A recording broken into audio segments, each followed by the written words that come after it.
Hello friends, you are most welcome in my channel Chandras prime academy. आज हम बात करते हैं सिंस और फॉर की। सिंस और फॉर का प्रयोग जो है हमारे जो परफेक्ट कॉन्टिन्यूस टेंस होते हैं, जैसे present perfect continuous tense, past perfect continuous tense और फ्यूचर परफेक्ट कॉन्टिन्यूस टेंस, इसमें होता है। जैसे कि मैंने आपको एक एग्ज़ाम्पल दिया, मैं स्कूल जा रहा हूँ, और एक इसी सेंटेंस को मैं दोबारा बोलता हूँ, मैं 2 महीने से स्कूल जा रहा हूँ।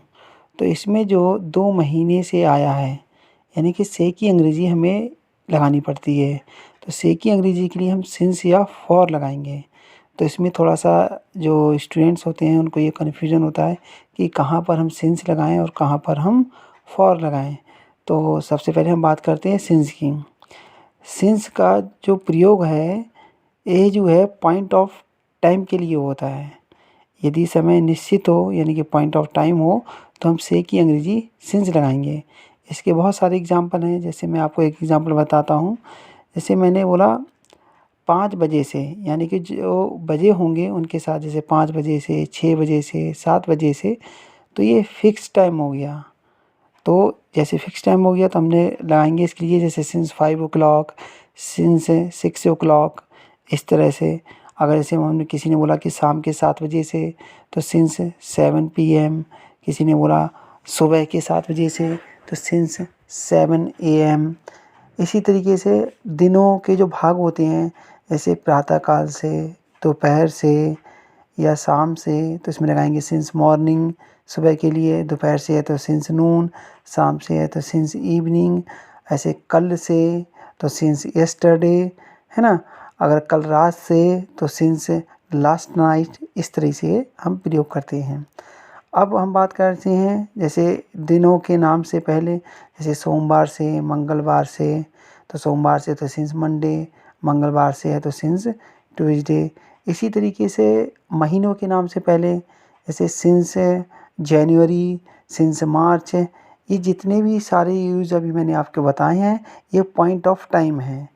और जैसे मैंने बोला वर्षों के नाम से पहले, जैसे सन 1947 से या सन 1960 से, तो इस तरह से सिंस 1947, सिंस 1960, सिंस 1970, इस तरह से हम यूज करते हैं। और एक निश्चित समय से पहले, जैसे किसी ने बोला जब से वह पैदा हुआ था, है ना, या जब मैं पैदा हुआ था, ठीक है, तो since when I was born. तो इस तरह से हम इसका प्रयोग करते हैं। अब हम बात करते हैं फॉर की। तो फॉर का प्रयोग कहाँ करेंगे? फॉर का प्रयोग हम पीरियड ऑफ टाइम के लिए करते हैं।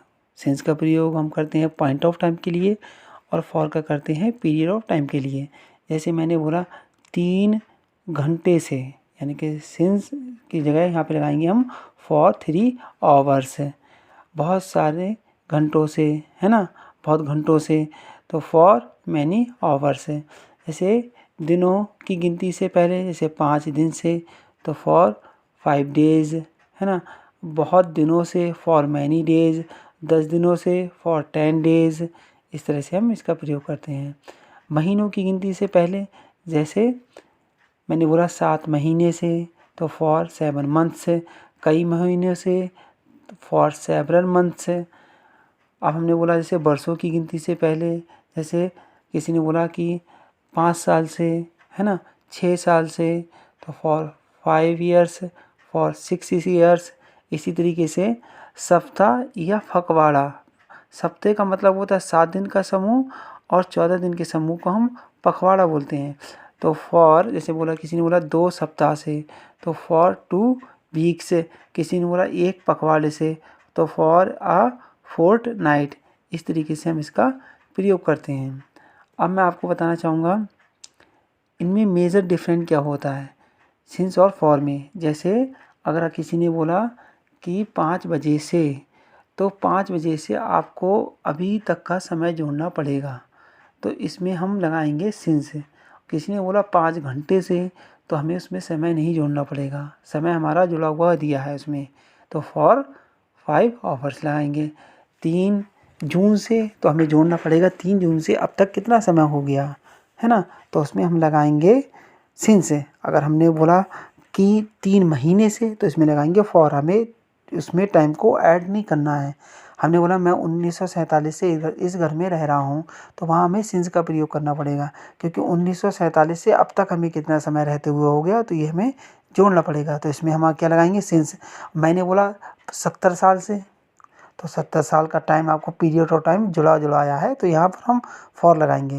जैसे मैंने बोला सोमवार से, तो सोमवार से अब तक का समय आपको जोड़ना पड़ेगा, कितना टाइम हो गया है, तो यहाँ लगाएंगे सिंस। और मैंने बोल दिया 1 सप्ताह से या 5 दिन से, तो हम लगाएंगे इसमें फॉर, उसमें समय हमारा जुड़ाया है। तो इसका हम इस तरीके से प्रयोग करते हैं। आगे चल के जब मैं आपको present perfect continuous tense, past perfect continuous tense और फ्यूचर परफेक्ट कंटिन्यूअस टेंस जब बताऊंगा, तो वहाँ पर एग्जाम्पल के साथ आपको बहुत अच्छे से समझ में आएगा। जो मेरी अगली वीडियो होगी वो प्रेजेंट परफेक्ट कंटिन्यूअस टेंस की, उसके बाद पास्ट परफेक्ट कंटिन्यूअस टेंस की, उसके बाद में फ्यूचर परफेक्ट कंटिन्यूअस टेंस की होगी। आप इसी तरीके से मेरा चैनल देखते रहिए और सब्सक्राइब कीजिए। Thanks for watching my channel. Thank you.